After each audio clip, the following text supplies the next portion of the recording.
السلام عليكم البنات والميمات ديالي، كي دايرين؟ لاباس عليكم؟ كنتمنى تكونوا كلكم بخير وعلى خير، ولقاكم ان شاء الله الفيديو ديالي في احسن الاحوال يا ربي مع فيديو جديد. قبل ما نبدا الفيديو ديال اليوم نبغي نشكركم واحد الشكر خاص من القلب على الدعوات اللي كتخليو لي في التعاليق. الله ييسر لكم كاملين البنات، وكاع اللي كتمنى شي حاجه يا ربي تحققها ليها ويعطيها ما بغات. وشكرا على الدعوات الخير، هذوك الدعوات ربي اللي عالم. والله القاسم لا كنفرح ناس ما كتعرفنيش، يعني ما كتعرفنيش عن قرب، ماشي هكا وكتدعى معايا وباغا ليا الخير. الله ييسر لكم كاملين ويعطيكم كل ما كتمناو ان شاء الله. المهم البنات غنكمل معكم ان شاء الله التحضيرات ديال الحليوات كاع اللي وجدت معكم اليوم. البنات غنفينيوهم كل شكل، غنوريكم هكا كيفاش درنا ليه الفينيسيو. اليوم غتفينا الحلوه، غتجمع في البوليستر ان شاء الله. قريب غنقول لكم على الموعد ديال الافتتاح. دابا سالات الاصلاحات، الفيديو الجاي ان شاء الله باذن الله غنعطيكم موعد ديال نهار الافتتاح، وغادي نقول لكم كل شيء بالتفصيل، العنوان وكل شيء ان شاء الله. المهم بالنسبه لهذا الشكل البنات، هو اول شكل بدينا به. العجينه ديالو راه مخدومه بالفاني والنكهه الحامض، والتزيين ديالو البنات راه فيه الجليكوز الناباج. المهم كديروا هكا 2 معالق ديال الناباج مع 2 معالق كبار ديال الجليكوز، والنكهه اللي بغيتو. هنا درنا نكهه الحامض ودرت معها البافو. هنا البنات هاد الطريقه زوينه هكايا وكتسهل عليك الخدمه. هاد ملي كتوجدي ديك التلصيقه ولا التعليكه اللي غتلصقي بها صابلي، مثلا الا كنتي غديري فيها البافو ديريه معاها، ديري شويه البافو معاها. ملي كتلصقي في نفس الوقت كديري البافو بلا ما كتبقاي هكا عاد تبداي ترشي البافو الوسط يبقى يضيع عليك ولا هكا يلصق في الشكلاط. هاد الطريقه هذه سهله.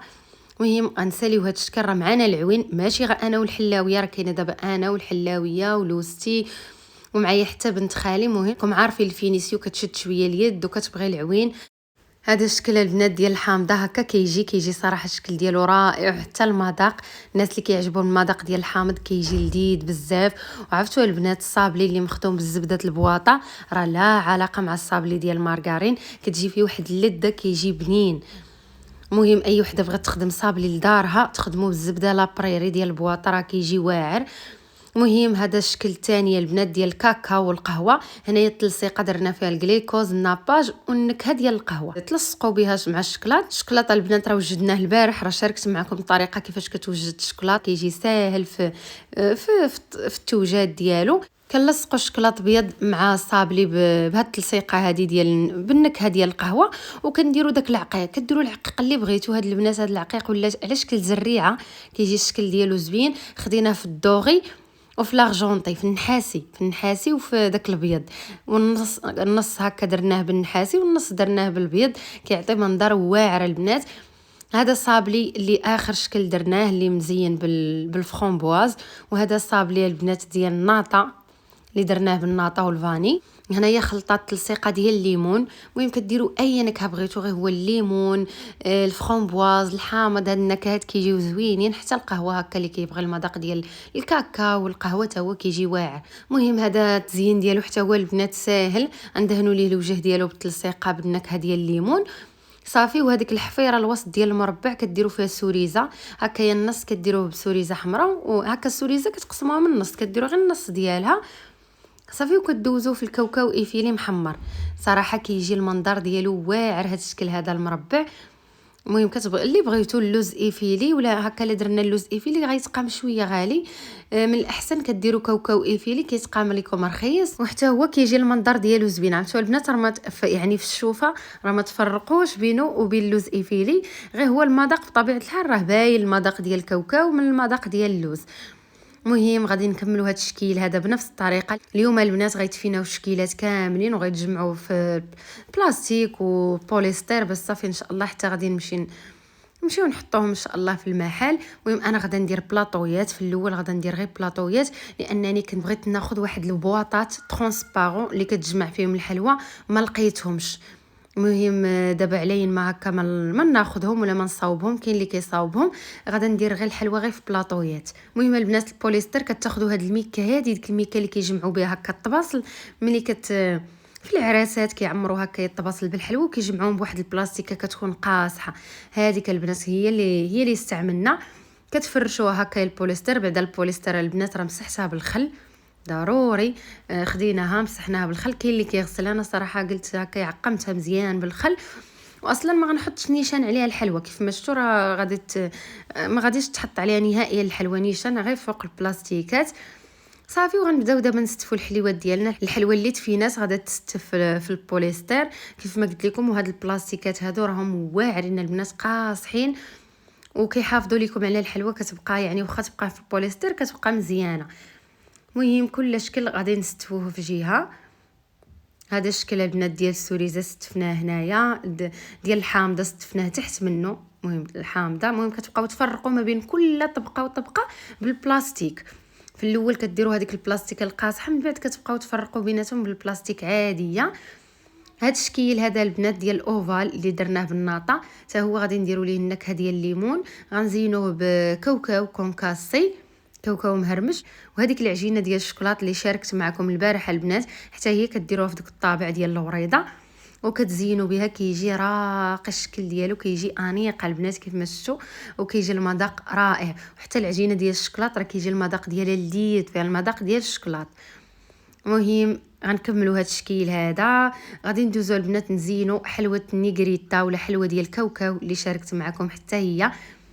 المهم كيف ما قلت لكم خلينا كل شيء حتى النهار واحد اللي غنزينوا فيه كل شيء في مره. التزيين ديالها ساهل البنات، كنحطوها هكا في فرشيطه وكتهزوا هكا كذوبوا الشوكولاط. هنايا ذوبنا الشوكولاط ماكاو، يعني واحد الماركه مزيانه لذيذه هاد الماركه هادي. صافي وغادي نزينوا بطريقه سهله. غادي تدوزوها في الشوكولاط هنا الا بغيتو، غتستفوهم كاملين وغتدوزوا عليهم خطيطات ديال الشوكولاط بيض. المهم حنايا ملي غادي يجمدوا هاد الحلوى غتستف وتبقى حتى تجمد، هكا تستف بواطه بوحديتها. وعاد ديك الساعه نشوف ان شاء الله نقدر نزيد عليها هكا خطيطات ديال الشوكولاط بيض. هنايا البنات حلوه اللوز اللي صوبناها البارح. ضروري حلوه اللوز كتبقى كتبات ليله، كتخليوها هكايا غير في الطاوات حتى كتنشف عاد باش كطيبوها. كطيب على عافيه مهيله بزاف بحال الشميعه. راكم شفتوا البنات كتخليوها هكا غير كتصفار، كتاخذ داك اللون الذهبي البارد صافي. لان البنات اللوز راه ما يحتاج شي طيب، وهذيك لاباط راه رقيقه راه دغيا كطيب باش هكا كيبقى اللوز في اللون ديالو وكتبقى الحلوه المنظر ديالها زوين. المهم هذه الطاوه الاولى بعد ما البنات طابت دهناها بالناباج. هانتوما شوفوا الطياب ديالها كيجي مصفر هكايا كيبقى في لونه. ملي كديروا الناباج ملي كطيب الحلوه كدهنوها بالناباج وكتعاودوا تردوها للفران باش هكا داك الناباج كيلصق كيتبت على الحلوه ما هكا كيلصق فيها. المهم هنايا دايرين طاوه اخرى كطيب كاوكاو ايفيلي، درناه في هاد الطاوه هذه كيتحمر ديما البنات اللوز ايفيلي ولا كاوكاو ايفيلي ولا كونكاسي، اي حاجه تبغيو تحمروها. ما ديروهاش على العافيه من التحت، ديروها على العافيه من الفوق، تكون العافيه فوق منها، وبقاو مره تحركوا كيتحمر واحد التحميره واعره. وهذا البنات كعب غزال راهم تقباتوا من قبل ما تدخلوها البنات يطيب. ضروري كتقبوه من الداخل هكايا بالبرا شي 3 ولا 4 تقيبات باش باش ما يتفرقعش ليكم ولا العجينه تشقق، كتبقى في الشكل ديالها. المهم هنا البنات بعد ما طابت حلوه اللوز كيف ما شفتوا دهناها بالناباج، عاودنا دخلناها للفران هكا باش داك الناباج كيلصق فيها.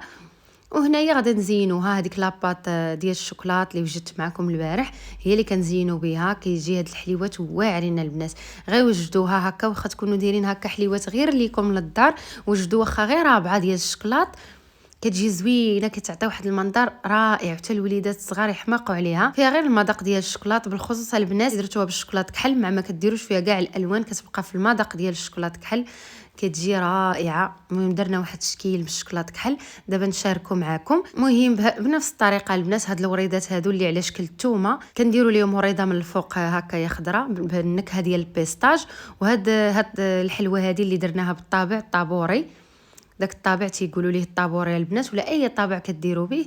غنديروا له هاد العقيق هذا في الليموني حتى هو كيعطيها هكايا منظر زوين.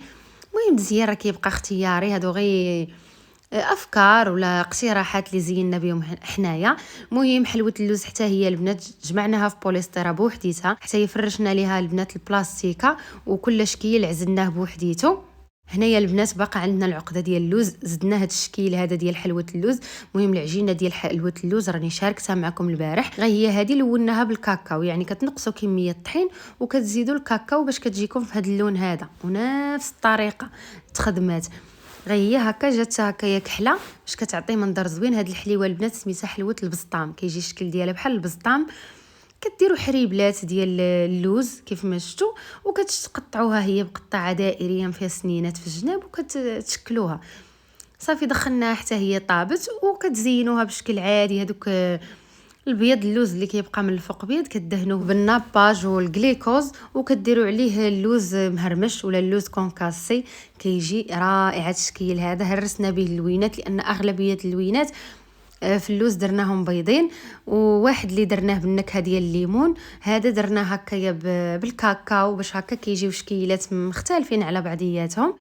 مهم هذه هي البوليستيرا ديال حلوه اللوز البنات، كملناها شكيلات كاملين، درنا 6 ديال الشكيلات، الكعبه شكل لي طابع طابوري ونكهه الليمون، هذا اللي درناه بالكاكاو، وشكيل ديال القرقاع. المهم هذا الشكل ديال القرقاع حتى هو كيتدهن بالناباج كيجي رائع، ودرنا ليه هذوك الكويغطات.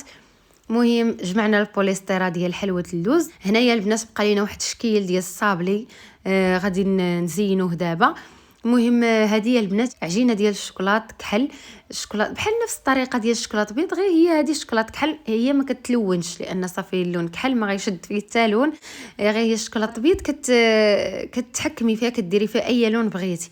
المهم هذا هو الشكل البنات، كيجي رائع جدا وكيجي المذاق ديالو زوين بزاف بالنكهه ديال الشوكولات رائع. المهم الشكلات راكم شفتوهم كيفاش تصاوبوا العجينه ديال الشوكولات، حتى هي شاركت معكم كيفاش تصاوبات.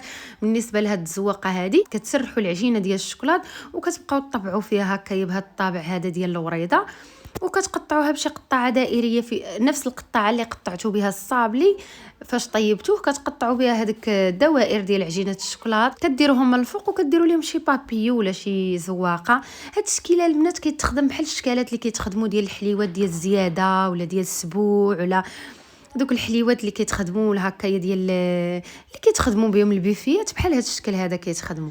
هذا كيجي صابلي عادي هكايا بالنسبه للمناسبات العاديين وصافي. المهم حتى البوليستيرا ديال الصابلي راه قربنا نكملوها، درنا فيها الشكلات كاملين كيف ما قلت لكم، بوليستيرا وحده اللوز وحده الصابلي. هاد الشكل البنات المربع اللي كنا درناه بنكهه الليمون، حتى هو زيناه بشكلاط، هذاك البلاكه ديال الشكلاط اللي على شكل التاج، وزيناه بكاوكاو مهرمش. المهم التلصيقه ما درنا فيها حتى شي نكهه، غير الجليكوز والناباج كتلصقوا به صافي وكديروا كاوكاو مهرمش. المهم هذا هو الشكل الاخير البنات، تيجي حتى هو زوين الشكل ديالو. كاين اللي كيدهن هكا داك الشكلاط بشويه ديال اللمعه ولا شويه البريو. هنايا البنات وجدت الفقاص راه مشاركه معكم في العيد ديال رمضان البنات، العيد الصغير شاركته معكم وجدته معكم نيت البنات حلاويه نفس الطريقه البنات، نفس الطريقه. رابعه ديال الزيت، رابعه ديال السنيده، هكا تقريبا 5. كدير واحد الكمشه ديال اللوز، كمشه ديال الزنجلان، خميره، 6 البيضات، وكتجمعوه بالطحين وصاشي ديال الفاني. المهم نفس الطريقه داكشي. ما بغيتش نبقى نطول عليكم هكايا في الفيديوهات.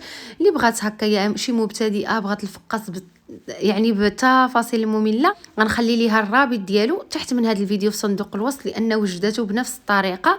داكشي ما بغيتش نبقى نصور المراحل غير باش ما نطولش عليكم البنات وصافي. المهم هنا البنات دهناتو بالبيض والكاكاو، بيضه هكايا كديروا معاها الكاكاو ولا نيسكافي اللي بغيتو، وكدهنوا ليه هكا الوجه ديالو. غير هي البنات هي كديروا بالكاكاو، كتخدموا بالكاكاو. كاين اللي كيبغي نيسكافي، كيبقى لكم الاختيار صافي. وكدوز عليه خطوطه بالفورشيط باش كيعطي هكا واحد المنظر زوين ملي كيتقطع، ودخلاتو الفران يطيب.